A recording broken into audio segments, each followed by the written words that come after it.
children. Today, I'm going to teach you a topic from your grammar called prepositions. What is a preposition? A preposition is a word used to link nouns, pronouns, or phrases to other words in a sentence. So, all words in English language which link nouns, pronouns, or phrases to other words in a sentence are prepositions. They act to connect the people, objects, time, and locations of a sentence. Prepositions are usually very short words, and normally they are placed directly in front of nouns. But in some cases, you'll find prepositions in front of gerund verbs. Now, what is a gerund verb? A gerund verb is a form which functions as a noun, a verb form functioning as a noun. For example, the ing forms of verbs that function as nouns are known as gerund verbs. There are many prepositions in English. The most frequently used ones are of, to, for, with, on, and at. Now, explaining these prepositions can seem a little complicated, but they are a very common part of our language, and we cannot even think of English language without the use of prepositions. There are two very important rules to remember when we are using prepositions. Because they're somewhat vague, learning prepositions and using them correctly in sentences takes a lot of practice. Rule number one is the use of prepositions makes sentences clear. It makes the meaning of a sentence specific, and the meaning conveyed by the sentence is very clear. That is why prepositions are needed in the first place. For example, the preposition in means one thing, and the preposition on cannot substitute it in all cases, though in some cases it does. They are interchangeable. The correct preposition means one particular thing, and using a different preposition will give the sentence a very different meaning. For example, the same prepositions in and on. In certain sentences, you see they are interchangeable, but not in all sentences. Not in all cases you can replace in with on.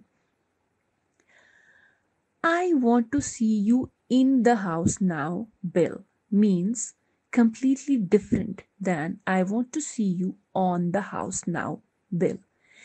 In the house means Bill should go through the door, walk inside the house, stand in the hall or living room, wherever inside the house, in the house. But on the house means Bill would need to get a ladder and climb to the roof where he would be on top of the house. So in these two sentences, in and on are conveying a totally different meaning, which changes the meaning of the sentence as well. So this is how two prepositions which can be interchanged in certain situations, in certain cases, cannot be interchanged always. They convey different meanings in different sentences. Second rule of using prepositions is that prepositions are generally followed by nouns or pronouns. Now, there was a time in the past when teachers held strictly to this rule, but it made for some clunky sentences. For example, I am seeking someone I can depend on. This ends with a preposition. So, in this sentence, on is not followed by a noun. So, people who insisted that sentences should not end with a preposition would be forced to use convoluted or unnatural phrasing. To avoid ending that sentence above with a preposition, you would have to say, someone I can depend on is whom I am seeking. So we have actually used an unnatural phrase. We have changed or inverted the sentence to fit this rule, which says that the preposition should always be followed by noun or a pronoun.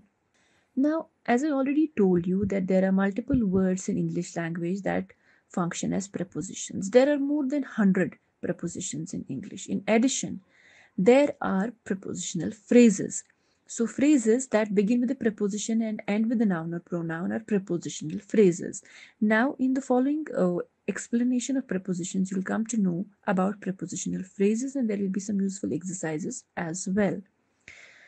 As you read the examples, remember that prepositions usually convey concepts such as comparison, direction, place, purpose, source, possession, and time. So, depending upon their function, they are categorized into different groups. Now, here are some examples of prepositions. I'm giving you some sentences that will make it easy for you to understand the concept. In these sentences, every word that has been written in italics is a preposition. So now as you read, consider how using different prepositions or even different types of prepositions in place of the examples might change the relationship between the rest of the words in the sentence, which in turn will actually change the meaning of the sentence. The first sentence goes like this: I prefer to read in the library. So here the word in is connecting read with the library. Where do you prefer to read? In the library. Next sentence: he climbed up the ladder to get onto the roof. So how did he climb the ladder? He climbed up the ladder so that he went onto the rooftop. Next sentence: please sign your name on the dotted line after you read the contract. So where do you have to sign? You have to sign on the dotted line. When? When after you have read the contract. So this is how prepositions give meaning to sentences. Next sentence: go down the stairs and through the door. So it's giving you a sort of direction. How do you have to go down the stairs? And then through the door. Next sentence: he swam across the pool. Again, this preposition is a preposition of movement. I'll be discussing all prepositions in detail. Across the pool again gives you a sense of movement. How do you have to go? Across the pool. Next sentence: take your brother with you. So the preposition used here is with.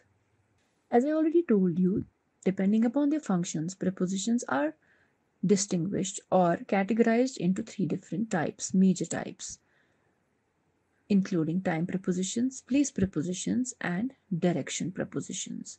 Time prepositions such as before, after, during, and until, they give you a sense of time. Then there are place prepositions. They indicate positions such as around, between, against, and the third one is direction prepositions. Direction prepositions are indicative of a direction such as across, up, down. So each type of prepositions is equally important. Now we'll do prepositions of time in detail first. Now basic examples of time prepositions, as I already told you, are at, on, in, before, and after. They give you a sense of time. They are used to help indicate when something happened, happens, or will happen. It can get a little confusing though. Many prepositions, different prepositions can be used as time prepositions. Now prepositions of time examples are given in the following sentences and the prepositions are written in bold. For example, the first sentence: I was born on July 4th, 1982. So on here is the preposition which gives you a sense of time, on that particular day. Next, I was born in 1982. So there is a difference. In the first sentence, we have used on because we're using a specific date, July 4th. But in the second sentence, we are using in because we're using only the year. Next, I was born at exactly 2 a.m. So you see the difference in the three prepositions on, in, and an. The first one gives you a sense of time. Second one also gives you a sense of time. Third one also gives you a sense of time, but there is a difference. The first one talks about the day. In talks about the year. At talks about the exact time. Next sentence: I was born 2 minutes before my twin brother. Again, it gives you a sense of time, but in a different way. Next, I was born after the Great War ended. So these are time prepositions, very frequently used ones. There are more prepositions that can be used as time prepositions, but these are the most common ones, and they give you, as I said, a sense of time. But every preposition is different in its unique way. This makes it quite difficult with different prepositions used to indicate when something happened. So where to use in, where to use on, and where to use at can get a little confusing. We'll see some more examples over here. The first one says, for years, months, seasons, centuries, and times of day, use the preposition in. So this should make it a little easy for you. Whenever you're talking about years, months, seasons, centuries, and times of day, you should use in. For example, I met John in 1987. It's always cold in January. Easter falls in spring each year. The Second World War occurred in the 20th century. We eat breakfast in the morning. So that is first example, which the examples where we should use in, the preposition, time preposition in. Second is for days, dates, and specific holiday days. We use the preposition on. For example, we go to school on Mondays, but not on Sundays. Next one, the Christmas is on December 25. Buy me a present on my birthday. So all these examples either talk about days or dates or specific holidays. So these are the instances where we use the time preposition on. Next is at. For times, exact times, indicators of exception and festivals, we use at, time preposition at. For example, families often argue at Christmas time. I work faster at night. Her shift finished at 7 p.m. For these are indicators of time. So we use the preposition at. Next is before and after. Now these should be much easier to understand than the other examples of prepositions. Both explain when something happened, either before or after, but specifically in relation to another thing. For example, before I discovered this bar, I used to go straight home after work. Next, we will not leave before 3 p.m. Next, David comes before Brian in the line but after Louis. So in all the three examples, you see before and after have been used specifically in relation to another thing in the sentence. So all these prepositions in, on, at, before and after, they are prepositions of time but used differently. Other types of time prepositions could include during, about, around, until, and throughout. There are some examples that will make it easy for you to understand. The concert will be staged throughout the month of May. I learned how to ski during the holidays. He usually arrives around 3 p.m. It was about 6 in the morning when we made it to bed. The store is open until midnight. So these time prepositions are used in a different way, but they too give us a sense of time. Now, the second type of prepositions is the prepositions of place. The most common prepositions of time are on, at, and in. They are the most common prepositions to indicate position as well. So this is a little confusing, but I'll try to make it easy for you. The rules are a little clearer as place prepositions are more rigid concept than time prepositions. Place prepositions which indicate the position of a noun or a pronoun in the sentence. Now look at these following sentences. Prepositions of place. Now I've written the prepositions in bold to make you understand. The first sentence reads, the cat is on the table. So it gives us the position of the cat. Where is the cat? It's on the table. The dogs are in the kennel. Where are the dogs? In the kennel. We can meet at the crossroads. Now you see on, in, and at have been used here as prepositions of place. So they are conveying an entirely different meaning than when they were used as prepositions of time.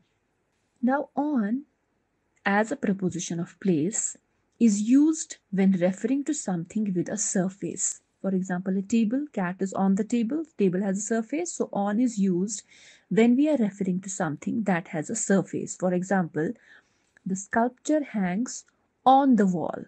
Wall has a surface, The images are on the page. The specials are on the menu, which is on the table. So on as a place preposition is always used when we are referring to something with a surface. That should make it easy for you. In as a place preposition is used when referring to something that is inside or confined within boundaries. For example, Jim is in France visiting his aunt in the hospital. So, in here means inside the country, inside the hospital, right? Then another example, the whiskey is in the jar in the fridge. The girls play in the garden. So, in as a place preposition refers to something that is inside or within a boundary. At as a place preposition is used when referring to something at a specific point. We're talking about a specific point here. At as a place preposition refers to something at a specific point. For example, the boys are at the entrance at the movie theater. So we're referring to a particular point. He stood at the bus stop at the corner of Water and High Streets. We will meet at the airport. So at in all these sentences is referring to a specific point, a specific location, a specific position. So at as a position preposition refers to a specific point. There are many other prepositions that can be used as place prepositions such as under, over, inside, outside, above, and below. There is, however, a less confusion as they refer to rigid positions rather than abstract ones. For example, when we say the cat is under the table, we only mean she is under the table. Put the sandwich over there. The key is locked inside the car. They stepped outside the house. Major is ranked above corporal. He is waving at you from below the stairs. So you can see these prepositions of place, under, over, inside, outside, above, and below. They refer to positions, rigid positions. Next one is prepositions of movement. Prepositions of movement are comparatively easy to understand as they're less abstract than prepositions of place and time. They describe how something or someone moves from one place to another. They give you a sense of direction or movement. The most commonly used preposition of movement is to, which usually refers to highlight that there is movement towards a specific destination. Prepositions of movement examples in the following sentences are written in bold for easy identification. Now look at the sentences. He has gone on vacation to France. So it gives you a sense of direction. Where has he gone? To France. She went to the bowling alley after Friday last summer. I will go to bed when I am tired. They will go to the zoo if they finish their errands. So in all these sentences, the movement preposition to gives us a sense of direction and movement, where these people or things move or what direction they move in. Other very specific prepositions of movement include through, across, off, off, down, and into. These prepositions can sometimes get mixed up with others. They are similar, but they have individual meanings, and that meaning adds context to the movement. They only talk about movement. For example, across refers to moving from one side to another. For a sentence is given as an example. Mike traveled across America on his motorcycle. Rebecca and Judy are swimming across the lake. So they're moving from one side to another. Through refers to moving directly inside something and out the other end. For example, the bulletin Ben shot went through the window. The train passed through the tunnel. Next one is into. It refers to entering or looking inside something. For example, James went into the room. They stare into the darkness. So these are prepositions of movement other than the most commonly used ones, but these also give us a sense of direction or movement. While I already told you there are only about 150 prepositions in English language, these words are very important, and without them we cannot imagine writing or speaking our sentences. So I hope this presentations about prepositions was useful. Wish you all the best. Thank you.